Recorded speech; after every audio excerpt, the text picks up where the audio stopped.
Alvíceras. História da Igreja de Cristo de Henri Daniel Roux. Hoje, os Padres Apostólicos. O primeiro grupo destes escritores designa-se geralmente com o nome de Padres Apostólicos. São os que correspondem às duas primeiras gerações cristãs, e dos seus autores pode-se dizer o que Santo Irineu escreveu de São Clemente. Disse Santo Irineu: tinha ainda a voz dos apóstolos nos ouvidos e os seus exemplos diante dos olhos. Os primeiros, São Clemente e Santo Inácio de Antioquia, São Policarpo, esses primeiros padres da igreja, o desconhecido autor da Epístola de Barnabé também, todos eles são certamente contemporâneos dos últimos anos de São João. Ou seja, o apóstolo São João, ele foi contemporâneo dos primeiros padres da igreja. Repito, São Clemente, Santo Inácio de Antioquia, São Policarpo de Esmirna, o autor da Epístola de Barnabé, que não foi Barnabé. Então, São João foi contemporâneo dos primeiros padres da igreja. Então, de certa maneira, São João também, claro, foi também um padre da igreja. Um primeiro padre da igreja, um primeiro pai da igreja. Só que ele foi mais do que isto, Ele foi apóstolo direto de Jesus. Então ele está numa categoria acima. Se tivermos em conta a duração da vida de um homem, os últimos situam-se entre 170 e 180, isto é, antes do fim do século II. Então, os últimos chamados padres da igreja, são ali, padres apostólicos. Depois a gente vai ter uma geração dos chamados padres apologetas, mas aí é depois. Então os últimos padres apostólicos são ali de 180. Por que o nome dessa classe de padre, dessa classe de pai da igreja é padre ou pai apostólico? Por conta de todos eles terem em comum o seguinte: eles conheceram algum apóstolo. No caso, quando a gente fala conhecer algum apóstolo, entenda-se João, o apóstolo João, porque foi o último a morrer. Todos morreram precocemente, mártires.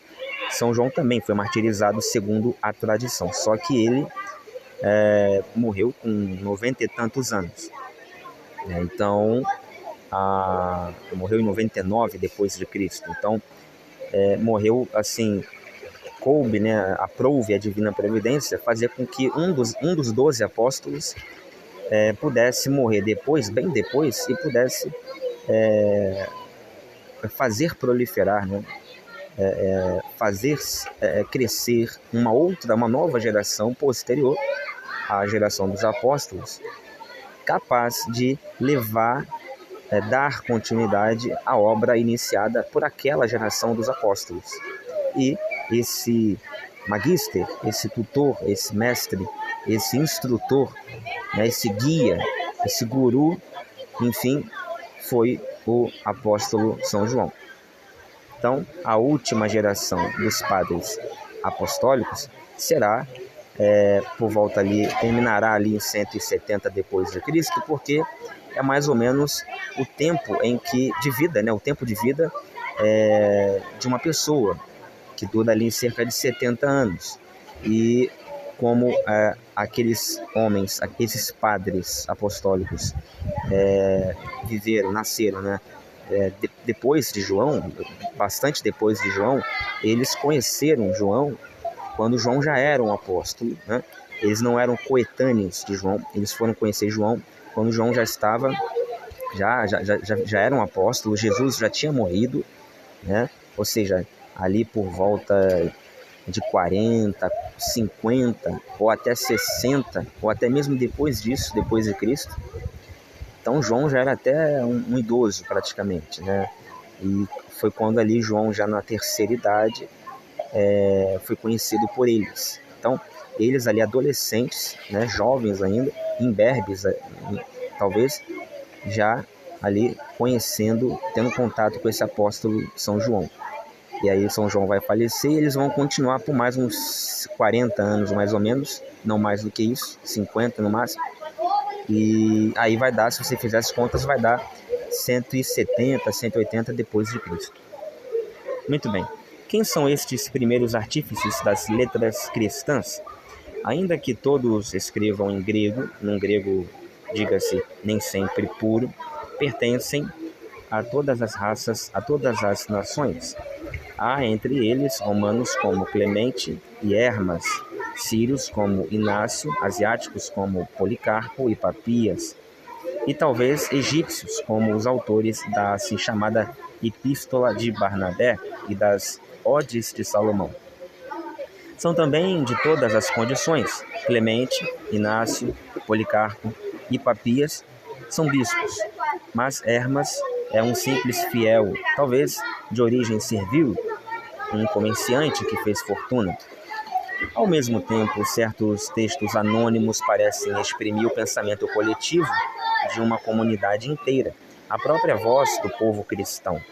Considerados à luz do brilho sobrenatural dos escritos inspirados do cânon, por um lado, e da categoria literária dos seus sucessores, por outro, estes textos dos padres apostólicos não aparecem uniformemente como obras-primas, mas o seu valor de testemunho é único no que se refere ao tempo em que o Evangelho germinou.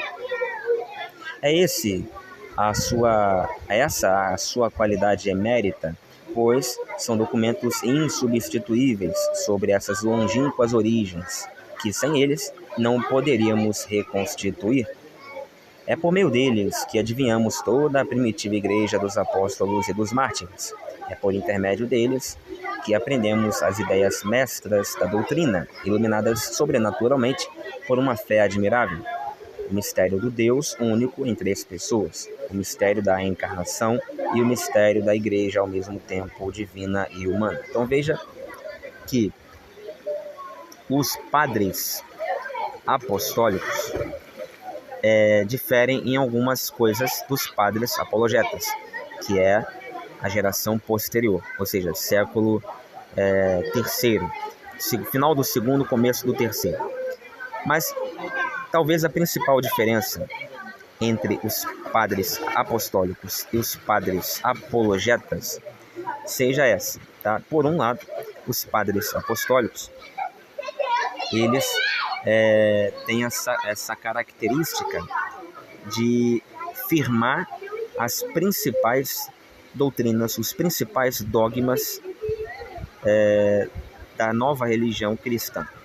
E por outro, os padres apologetas, eles vão ter como característica principal fazer a defesa da fé ortodoxa, já em grande número de adeptos, com uma certa força até política crescente, contra os avanços, os ataques insidiosos, constantes dos hereges, dos grupos heréticos, ou seja, das primeiras grandes heresias. Então, o trabalho, evidentemente, da primeira geração, a dos padres apologetas, a dos padres apostólicos, será um trabalho menos literário, menos de um esforço literário menor, um esforço filosófico menor e mais espiritualidade, mais aquela coisa mais mesmo da igreja primitiva, bem no seu primeiro estágio, de convívio,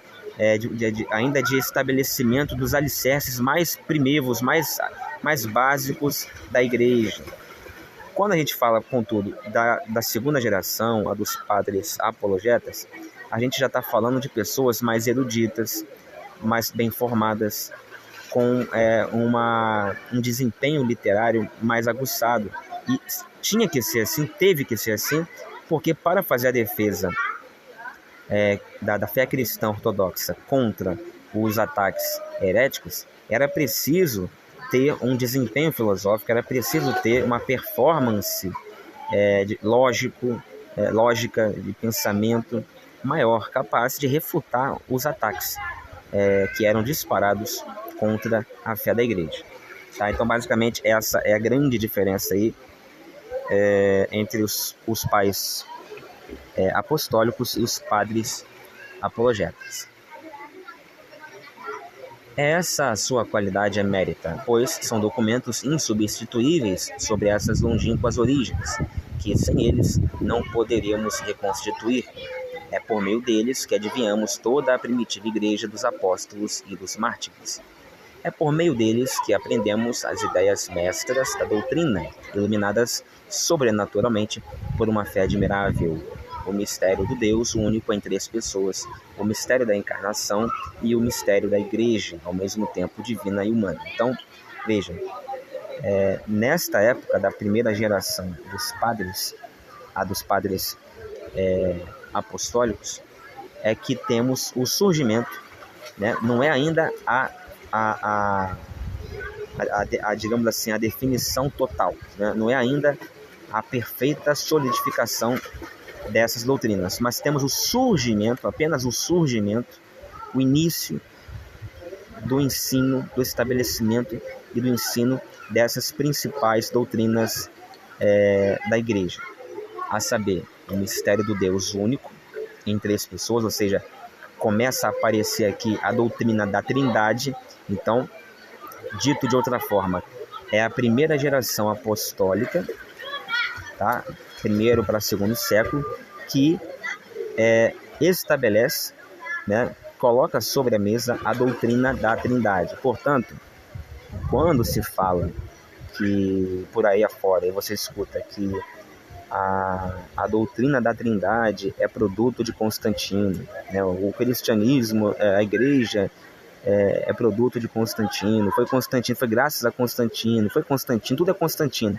Não é bem assim. Constantino teve seu papel importante, a gente vai ver em tempo hábil, quando chegar o momento, que é um pouco mais para frente, por volta do início do século IV, né?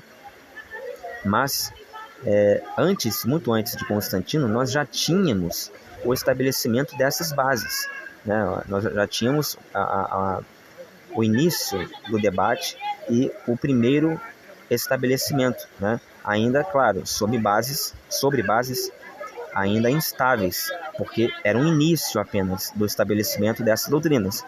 Mas, por exemplo, a doutrina, como eu falei, da Trindade, ela foi fechada, ela foi finalizada, o martelo foi batido, digamos assim, realmente, por ocasião de Nicéia, em 325 depois de Cristo. Mas, já ali por volta do segundo século, por volta de 100 e pouco depois de Cristo, nós já tínhamos os primeiros padres apostólicos tratando sobre isso, estabelecendo, dialogando com a comunidade evangélica essa doutrina, né? Já fazendo menções, já fazendo ensinos sobre essa doutrina trinitária. A outra doutrina também que foram eles que estabeleceram, que trouxeram para a mesa, foi também o mistério da encarnação. É claro que tudo isso já está na Bíblia, a gente sabe que a própria Trindade ela está de maneira escamoteada, né, na Bíblia, mas a encarnação, a Trindade foram explicitadas, ensinadas a partir ali do século II por eles, pelos padres apostólicos. A encarnação, esse mistério da encarnação, do Filho de Deus encarnando num corpo humano, as naturezas de Cristo, né? Tanto a humana como a divina, isso tudo foi montado ali, começou a ser montado por essa geração. Claro que Paulo, evidentemente, já fazia, já fez, né? já fizera várias menções sobre tudo isso aí, principalmente o apóstolo Paulo, e até mesmo nos evangelhos, mas de maneira assim, mais sistemática, mais sistematizada, foram esses primeiros padres apostólicos que começaram a fazer, ok? A outra doutrina também é o mistério da igreja, né? A igreja como corpo místico de Deus, de Cristo, ao mesmo tempo divina e humana, como o seu Deus, como o seu líder. Jesus também, ao mesmo tempo divino e humano. É ao lê-los que nos apercebemos das preocupações maiores dos fiéis desse tempo, das suas reações perante os problemas que surgiram devido ao crescimento do cristianismo, diante da separação em face de Israel, diante das relações em Roma e da instrução dos convertidos. E, mais ainda, é essa leitura que nos faz ver a qualidade de uma fé que a expectativa do próximo retorno de Cristo elevava até um inexcedível ideal de perfeição. Temos, em primeiro lugar, cartas de bispos, epístolas escritas por algumas autoridades da Igreja, em ocasiões, aliás, bem definidas, mas cujo valor apologético as faz ressoar, como acontecera com as cartas de São Paulo, pelo conjunto das comunidades. A São Clemente Romano, que foi o terceiro sucessor de São Pedro, foi papa por volta de 91 a 100, a tradição atribuiu não só 4 textos apostólicos, mas ainda escritos mais ou menos fantasiosos, alguns verdadeiros romances, as Clementinas e as Recognições. Então veja, com relação a essa expressão, Clemente Romano, que foi terceiro sucessor de São Pedro, foi papa. Cara, há uma tradição que diz que São Clemente Romano foi papa. Há essa tradição da sucessão papal. Mas não quer dizer realmente que ele foi papa na condição, no significado que nós entendemos, nós temos hoje pela palavra papa, né? Então, isso aí a gente não vai entrar novamente nesse debate aí, eu só estou lembrando. A sua glória literária baseia-se na Epístola aos Coríntios, escrito autêntico, cuja importância quanto à organização eclesiástica e à preeminência da Igreja Romana já tivemos ocasião de referir. Obra de sabedoria e de moderação, expressão de um cristianismo profundamente humano e acolhedor, tem no seu conjunto uma totalidade um pouco sombria, mas nela brilham de vez em quando passagens de cores vivas, como aquela é a única na antiga literatura cristã em que o santo bispo exalta a beleza do mundo criado para louvar o Criador, ou essa admirável oração final ao Senhor Todo-Poderoso. Diz ele que escolhe entre os povos aqueles que o amam por Jesus. Então, veja que já em São Clemente Romano a gente pode extrair alguns germes da doutrina da predestinação, que é tão cara ao grupo de Calvino, ao grupo presbiteriano, enfim, à igreja histórica, né, evangélica protestante, que crê na predestinação. Santo Inácio é o grande bispo de Antioquia, o coração de fogo, a personalidade heróica cuja caminhada rumo ao sacrifício viria a servir de modelo aos mártires. Eram umas condições bem estranhas para escrever aquelas em que se encontrava no ano 107. Esse homem condenado à morte e que era conduzido a Roma com uma escola de 10 soldados para ali ser devorado pelos leões. Foi, no entanto, ao longo dessa viagem que ele ditou 7 cartas, ou seja, na viagem de martírio dele, né, para ser morto, ele ditou 7 cartas, as quais, uma vez recolhidas, percorreram toda a igreja e tiveram tal êxito que os falsários arianos lhes truncaram o texto e lhes acrescentaram apócrifos. Densas, cheias até estalar, escritas aos solavancos e rugosas quanto ao estilo, nem por isso estas 7 epístolas deixam, né, de ser a obra-prima desse tempo e constituem certamente um dos ápices, uma das cúspides da literatura cristã. Santo Inácio ensina-nos muitas coisas sobre o sentido da igreja, sobre a sua organização e sobre o sacramento eucarístico, e ao mesmo tempo combate com argumentos poderosos as heresias que começavam a nascer. Então veja, os padres apologetas, os padres apostólicos também eram apologetas, evidentemente, e os padres apologetas também eram apostólicos, também. Só que a ênfase é que recai mais para lá ou mais para cá, a depender de quem seja a pessoa e de qual seja a época. Mas nada iguala em esplendor a sua epístola aos Romanos, na qual, pondo de parte, né, todas as questões de doutrina, o Marte deixa apenas resplandecer, num sublime desprezo pela morte, a sua fé ardente, o seu desejo do céu e uma consagração tão profunda da sua vida a Cristo, que a única coisa que lhe parece necessária é poder oferecê-la a Ele. Literariamente menos importante, São Policarpo é homem da mesma têmpera e da mesma estatura moral de Santo Inácio, a quem acolheu em Esmirna, por ocasião da sua passagem a caminho de Roma, e de quem recebeu uma carta de agradecimento que continha também sábios conselhos. Quando o grande bispo morreu, Policarpo cuidou de mandar a todas as igrejas o relato do seu martírio.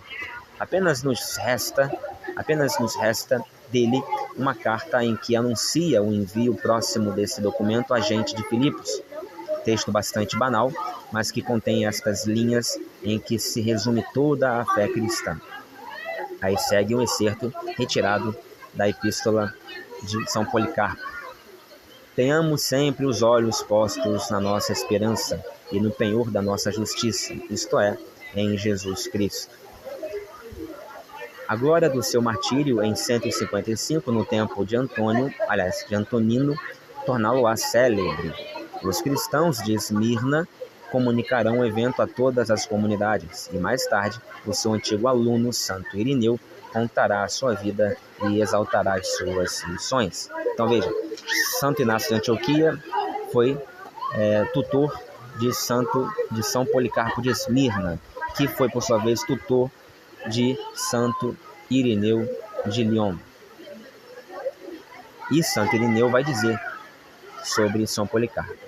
Santo Irineu tinha também em alta estima São Papias, bispo de Hierápolis, na Frígia, e disse assim: discípulo de João e familiar de Policarpo, que escreveu em 5 livros uma explicação dos ditos do Senhor. Neles recolheu, segundo parece, muitos pormenores da tradição oral.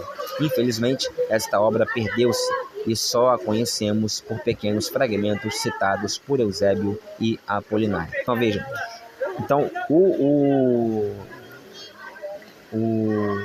eu esqueci agora o nome do autor, mas agora eu esqueci, eu não vou conseguir lembrar. Mas tem o autor do livro O que Jesus Disse e o que Jesus Não Disse. Ele vai pegar justamente em Eusébio e em Apolinário os fragmentos desse livro, dessa obra, Explicação dos Ditos do Senhor, de autoria de Papias, né? Papias de Alexandria, mas são apenas fragmentos dessa obra de Papias. E já vai ali nesse livro O que Jesus Disse e o que Jesus Não Disse, já vai ali fazer vai fazer menção dessas falas, desses ditos de Jesus, chamado de logia, né? Também muito ali existe também além dos ditos de Jesus recolhidos dessa obra de Papias, existem também os logia de Mateus, que são fragmentos não canônicos do Evangelho de Mateus em aramaico, né? Também. Enfim, mas aí são ditos de Jesus que não estão na Bíblia. Infelizmente, a maior parte desses ditos de Jesus extra-bíblicos estavam nessa obra de Papias, que foi perdida e só restaram alguns fragmentos, algumas citações feitas nessas obras de Eusébio e Apolinário. Embora os problemas concretos não sejam ignorados por estes eminentes bispos, ocupam, no entanto, um lugar de mais destaque num precioso livrinho denominado Didaquê, ou Doutrina dos Apóstolos.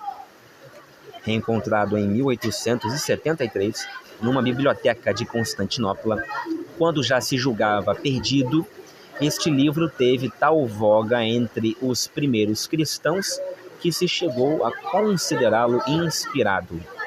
De autor desconhecido, julga-se que tenha visto a luz do dia em alguma comunidade do Oriente, na Síria, na Palestina ou no Egito. Então veja, na verdade, gente, a Didaquê só não está na Bíblia porque só foi achada em 1873. Essa que é a verdade. Porque se a Didaquê não tivesse sido perdida ou tivesse sido achada no século IV ou V, ou até mesmo VIII depois de Cristo, ela já teria, ou até mesmo na época da Revolução Protestante, no século XVI, ela teria já entrado para a Bíblia, pelo menos a Bíblia protestante. A verdade é que não entrou, porque foi achado tardiamente. Mas, veja, ela ao meu ver, ela deveria estar presente na Bíblia. O livro da Didaquê, para mim, deveria estar dentro de todas as Bíblias, porque ele é mais bíblico. Veja, vou dizer isso entre aspas. Ele é mais bíblico do que outros livros da própria Bíblia, como, por exemplo, Eclesiastes, no Antigo Testamento, e a carta de Tiago, no Novo Testamento. Então, beleza. Então, aí, continuando. Segundo os críticos, deve-se fixar a data da sua composição entre os anos 70 e 150. É uma espécie de compêndio das obrigações morais, individuais e sociais dos primeiros cristãos e parece-se com um catecismo e com um manual de liturgia a que se acrescentam meditações de elevada moral e espiritualidade. Como vimos ao estudar a organização da igreja primitiva, é necessário recorrer constantemente a esse trabalho em que encontramos ensinamentos precisos sobre a maneira de administrar o batismo, sobre os jejuns e orações e sobre o repasto eucarístico. Dá-nos também a conhecer diversos aspectos hoje desaparecidos do cristianismo, como a ação dos profetas itinerantes, e é através dele que vemos viver uma comunidade. O livro abre um apólogo moral de tom elevado que põe em contraste os dois caminhos, assim chamados, que o homem pode seguir: o da luz e o da treva, e o das trevas, o da vida e o da morte, intimando o cristão a fazer a sua escolha. Este apólogo dos dois caminhos parece ter tido grande voga nos primeiros agrupamentos cristãos. Encontramo-lo novamente na Epístola de Barnabé, texto alexandrino que data provavelmente do primeiro terço do século II, ficticiamente atribuído ao companheiro de São Paulo. Na base deste simbolismo encontra-se a obrigação de escolher entre a aceitação e a recusa de Cristo. Esta opção, evidentemente, faz pensar na sorte de Israel, e é por isso que o autor da epístola, um judeu egípcio convertido ao cristianismo, mas cheio dos métodos de pensamento dos rabis, aplica esse apólogo ao drama do povo eleito que recusa Jesus e prefere o caminho das trevas.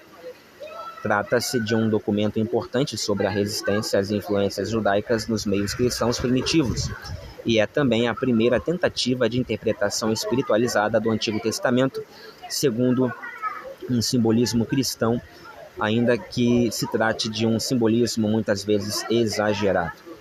É, enfim, até certo ponto, uma obra mística em que se fala da alma, templo espiritual construído pelo Senhor, como diz o próprio livro, em termos que Santa Teresa de Ávila não desaprovaria. E conclui com uma espécie de aclamação ao Deus que vem, a Cristo cujo retorno está próximo, tão fervorosa, tão violenta e, sem dúvida, tão profundamente tradicional, que aos lábios dos suplicantes deviam acudir os velhos termos arameus, tal como os apóstolos certamente os pronunciaram na última ceia, tal como São Paulo os proferia ainda: Maranatá, vem Senhor. Então veja, aqui é o seguinte, tá? Lá no original da Didaquê está Maranatá, mas a gente sabe, na verdade não está no original do Didaquê, está no original, não, tá na Didaquê mesmo, tá na Didaquê mesmo, nessa expressão, apesar de ter sido escrito em grego, essa palavra foi colocada na Didaquê, se eu não me engano, em hebraico mesmo, Maranatá. Maranatá é hebraico, não é grego, tá? E ela pode ser escrita, essa palavra, de duas maneiras. Maranatá significa vem, vírgula, Senhor, ou seja, é uma evocação, vem Senhor. Ou pode ser escrita Maranatá, não, minto. Maranatá, vem Senhor, ou Maranatá. ou seja, 2 sílabas no final, né? Maranatá, ou seja, Marana, espaço tá, significa vem, Senhor, ou seja, vem, Senhor, por favor, venha, chega aí. Ou Maranatá, que significa o Senhor vem, ou seja, é uma afirmação, não é um pedido para que ele venha, é uma afirmação de que ele virá, né? São 2 formas possíveis de se escrever Maranata no original, tá? De se entender também o conceito de Maranata. Já vou lá. Ok, vamos lá.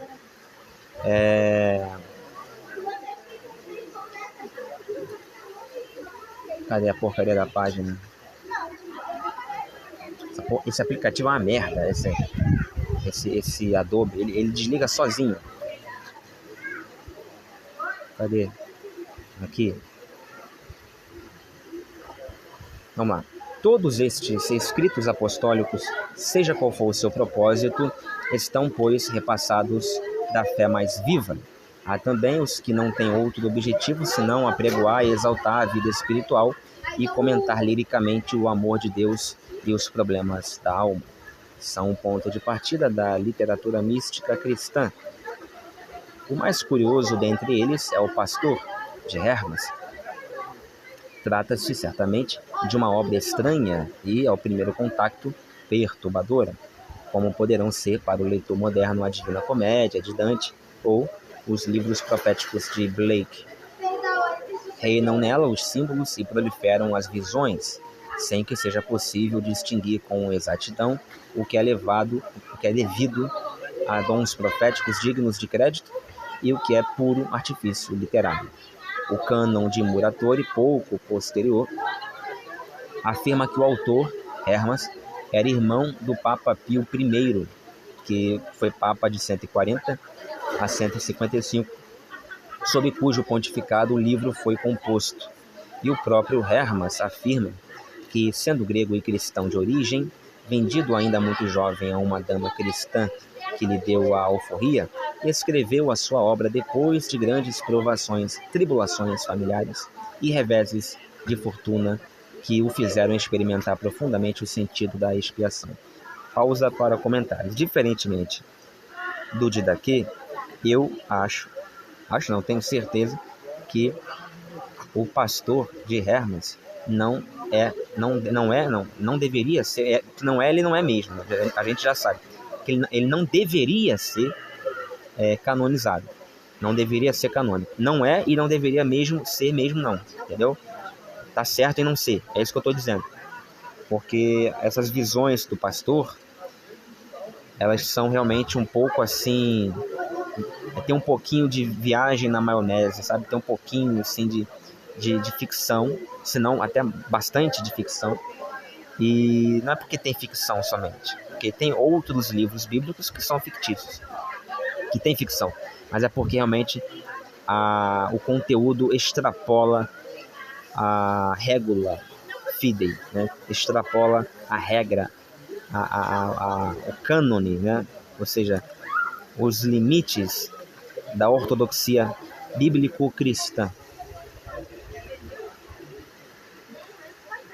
O tema geral é o de um apelo à penitência, da qual Hermas afirma, contrariamente às teses rigoristas, que ela obtém sempre o perdão de Deus.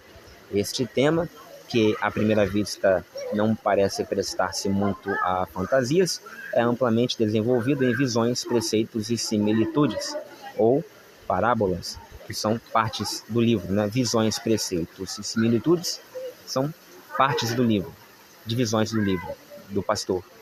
E a outra são as parábolas, que é uma outra parte do livro que tem essas chamadas parábolas. A primeira parte é a mais curiosa. Ao apelo do anjo da penitência, o pastor a quem a alma de Hermas foi confiada, o visionário, é colocado em face de estranhos espetáculos que respiram significados profundos. Por cima das águas eleva-se uma grande torre, feita de pedras polidas e brilhantes, ao mesmo tempo que outras pedras são postas de lado e outras ainda são retrabalhadas. A torre é a igreja, erguida sobre as águas do batismo.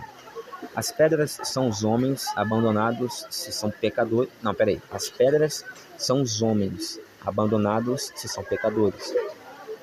Trabalhados de novo se arrependem. E polidos e brilhantes se são santos. E é apenas quando a torre estiver concluída que chegará o fim dos tempos. Os primeiros séculos cristãos entusiasmar-se-ão com estas páginas misteriosas. E embora a igreja o tenha excluído do cânon, ele já pertenceu ao cânon, tá? Até corrigindo o que eu falei, ele chegou a pertencer sim ao cânon. Nada impedirá que o pastor seja por muito tempo e para muitas almas, pouco mais ou menos, o que é para nós a imitação de Cristo. De Thomas de Kempis. As odes de Salomão são de caráter bem diferente, mas impressionam mais.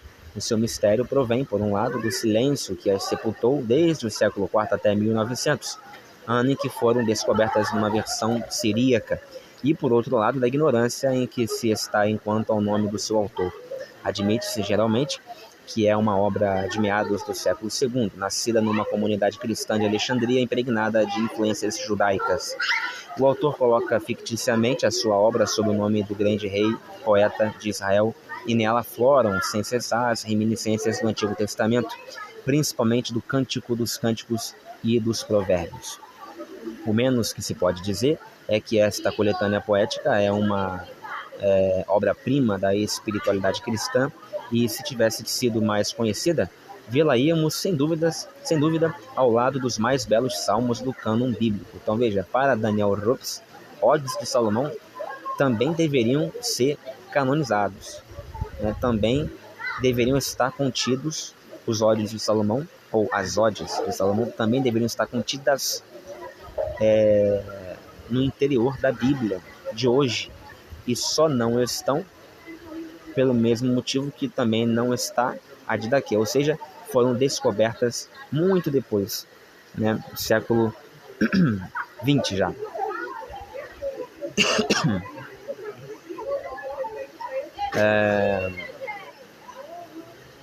Raras vezes, em toda a literatura mística, o amor de Deus, a sua presença e a sua eficácia encontraram assentos mais belos. Como o mel corre do favo das abelhas, como o leite corre do seio da mulher, assim a minha esperança flui para ti, ó meu Deus. Como as cordas falam quando as mãos passeiam sobre a cítara, assim, no meu amor, o meu corpo inteiro fala ao toque do Espírito do Senhor. Abri os vossos corações à alegria do Senhor, e que o amor aflua do vosso coração aos lábios. Este livro, que não nomeia expressamente Jesus por causa da ficção do título, mas que alude ao Filho que nós amamos e por quem nos tornamos filhos, é sem dúvida o mais profundamente evangélico de todos os escritos deste tempo. Desta maneira, longe de nós no tempo, estes padres apostólicos não o estão no espírito. As circunstâncias mudaram profundamente. Grande número dos cristãos de hoje esqueceram-se de que vivem ameaçados e ao mesmo tempo destinados a uma conquista permanente do mundo. Já não repetem como na de daqui: venha a graça e passe este mundo. As fórmulas litúrgicas e os costumes da religião já não são os mesmos. E, no entanto, que cristão poderá permanecer insensível a estas fórmulas em que se exprime uma fé e uma esperança que ele reconhece? Jesus está presente no menor destes trechos arcaicos. É o amor por ele que os anima, e os séculos não prevaleceram contra esse amor.